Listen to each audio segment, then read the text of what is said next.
Hi guys, it's Han here. Today we are going to check out Toyota RAV4 Adventure. Thanks to Jay. Buy Toyota from Jay. Thanks for subscribing, liking, commenting, forwarding, and lighting up the bell.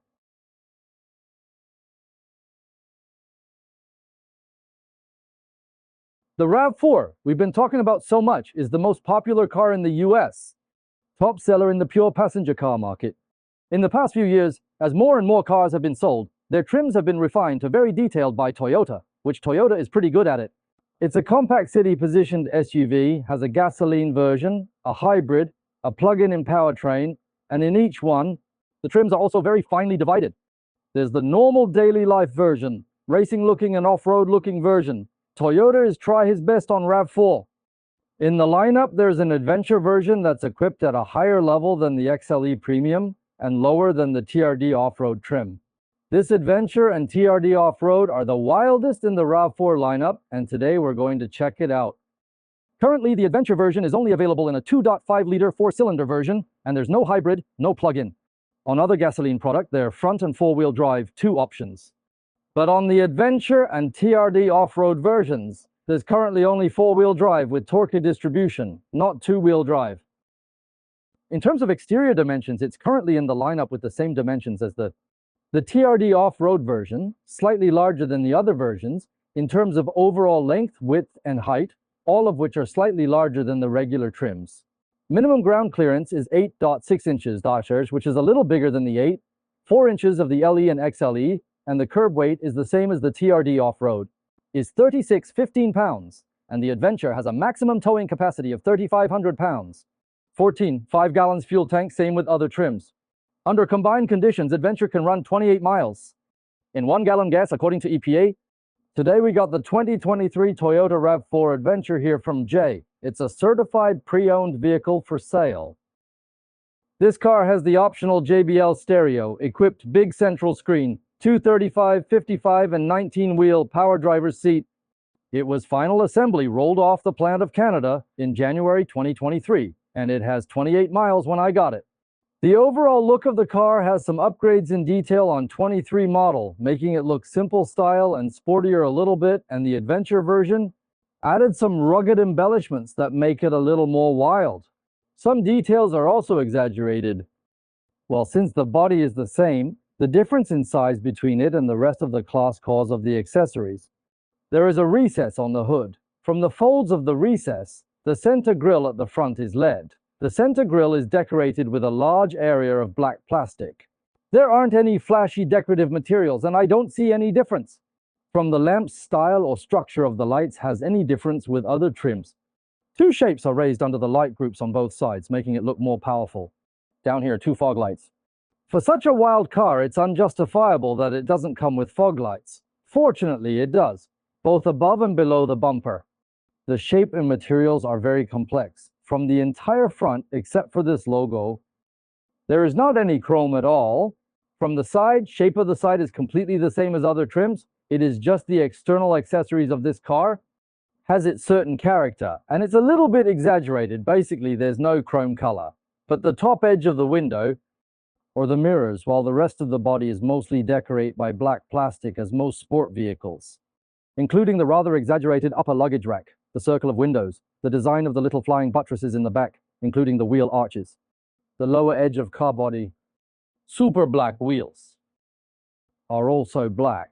The opening angles of all 4 doors appear to be relatively modest, not like some competitors in this class. Appears to be exaggerated, even if the rear doors don't open at an exaggerated angle. The lower edge of the door is designed to wrap around the body, very nice. And this version of the RAV4 has single pane glass in all 4 windows, no any double pane laminated glass. At my height, I don't need any pedals to get on this body, and it's obvious slightly higher than other versions of the RAV4. It's something that can be very intuitively felt. This car has 4 19-inch wheels. The 19-inch wheels in the RAV4 lineup are available in several trim, but the style of the wheel is a unique feature in this trim, not available in any other trim. Currently on the 2.5 gasoline RAV4. Brake discs, front discs are all 12 diameter ventilated discs. The rears are all 11.1-inch diameter solid discs, no matter what kinds of trim All are the same on brake discs. Also from the back, it doesn't look much different than the other versions of the RAV4, just its external accessories. It looks slightly more exaggerated. There is also a small Eve-style rear wing on the top, which integrates high-mounted brake lights. There is a slight door frame on both sides. As aerodynamics kit, the windshield wipers, they're underneath, they're not hidden. The shape of the taillights is the same as the other trims. Compared to today's new gene of Toyota products, it doesn't have a light strip running down the center. Because of its age, it came out earlier, and there was a bumper on the back, which was relatively protruding, but not so obvious. The design is consistent with other trims. The rear also has a very sexy buttocks feeling. The shape of low front and high rear is more obvious on RAV4. Below the traditional bumper, both the materials used and design are a little more complex. The exhaust pipes, one on each side, are straight out, which looks a bit exaggerated. In the whole rear part, there's not a lot of chrome, but only the Toyota logo. The logo of RAV4, the logo of the Adventure, both are decorated in black. 23 model RAV4 is still old school to equipped with 3 keys.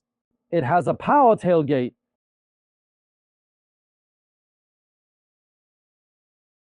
The trunk space and opening dimensions of other versions of RAV4 are exactly the same compared to competing products. Because it is low in front and high in back, the lower edge of the trunk appears to be slightly higher, and there is also a curtain, which plays a certain blocking role.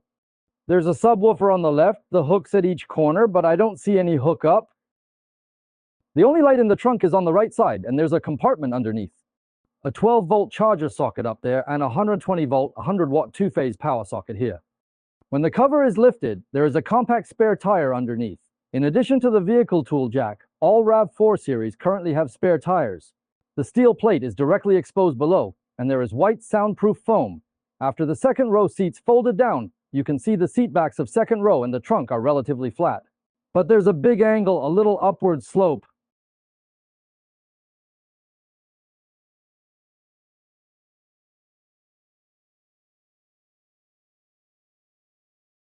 Inside, as you can see, there's not much difference from the other versions.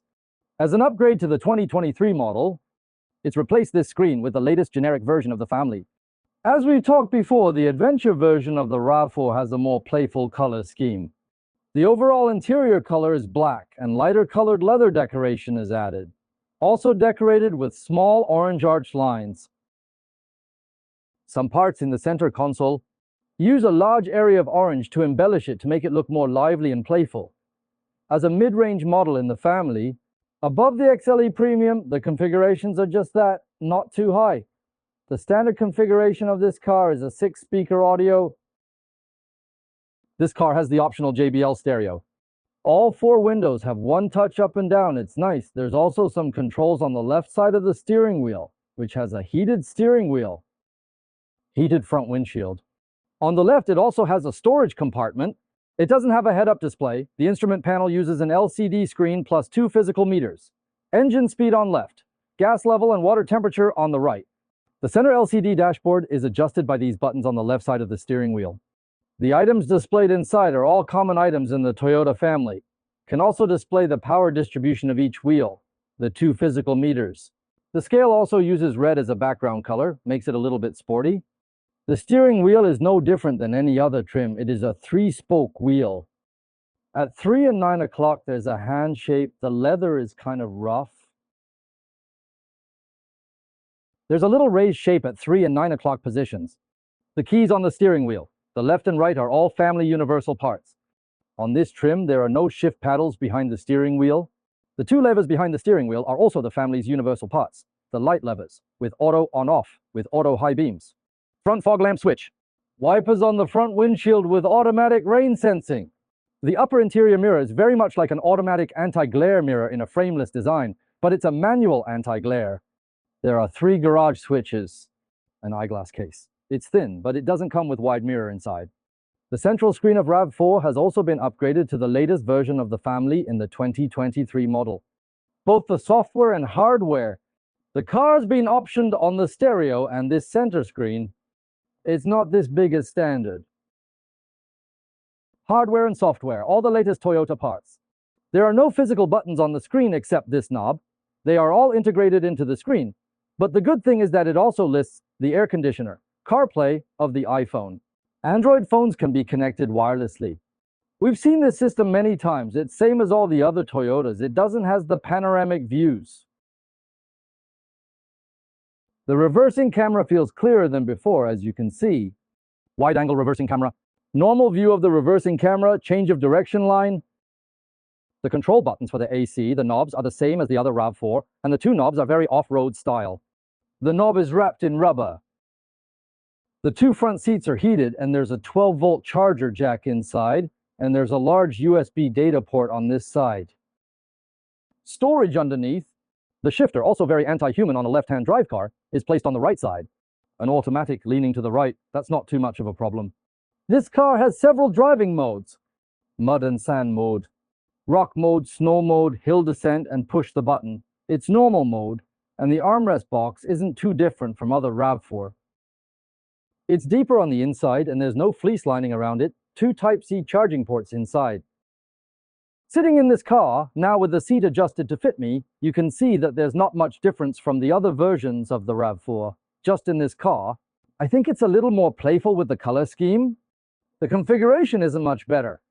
After all, it's a middle trim in RAV4 family. The seat's the feeling of space are almost the same with other trims, not much different. You may see this seat is quite fancy. First thing, it's made of two colors of leather. It's got some embossing on the waist and cushion. There's some orange architrave interspersed, and in the middle of the seat, there's a color accent that's a little more fancy. Over the years, Toyota has done a lot of work on the RAV4 model. Both the series and configurations are quite detailed. The seat feels like it holds your body higher. It doesn't feel like you're stuck in the car, but corresponding, the view is better, and it's more open. Material, soft vinyl on top. Underneath, it's faux leather. And then down here, got the hard plastic, the material on the door panels, and on top of that is leather. Below is the leather, including this door handle, which has a rubberized feel to it, something the RAV4 has always done better. Here's the hard plastic. There's no hard plastic where your elbows can reach. As far as my legs can reach, there's hard plastic all over this center console, and the general feeling is that it's still the same recipe, still the same taste. The second row, it doesn't feel too different from other versions of the RAV4. The second row doesn't have a very pronounced raised effect, theater-like effect. So, relatively speaking, the front row blocks the view of the back row. The seats and the space are not much different from other versions. Space is no problem at all. Headroom, legroom. This seat is flush with the B-pillar, and there's no problem with legroom. It's a little more spacious over there. The seat is also more comfortable. The cushion is long enough, as you can see, and it is also more pronounced, feels like a sofa when you sit on it. The second row of seats is also two colors of leather, embossed, and has a color accent on it, which is fine. Rear configuration, there's no curtain, and there are two AC vents in the second row. Underneath, there are two Type-C charging ports. The floor has a certain amount of elevation in middle. The center armrest is high enough with two cup holders on it, and also cup holders on door. Also, there's leather pocket only on the right. On a Toyota of this price, look at the door frame inside. We can see the metal parts. This car is equipped with a small sunroof. The shade goes here. In conclusion, it's an adventure RAV4 today, about the driving feeling. We talked about too much before. The driving experience is basically the same as other gasoline engine versions, cause of the same power parameters and mechanical structure. Among today's good-selling car series, there are always 1 to 2 models. The exterior design is rather cool, looks off-road or sporty. And no shiny decorations on the car, all in black. To meet the preferences of different consumers, it is reasonable to exist. Whether it looks good or not is a matter of opinion, but we should make it clear, as this kind of compact city SUV or crossover vehicle, it does not have more off-road escapability. For this car, it just has some exaggerated external accessories. Besides, minimum ground clearance is bigger than a traditional RAV4 a little bit. If you want to go off-road in the wild, no matter it called adventure or TRD off-road, they are not very effective in serious off-road escape. We should know that. And, as always, buy what you like, don't control, don't be shy. Thank you for the video above.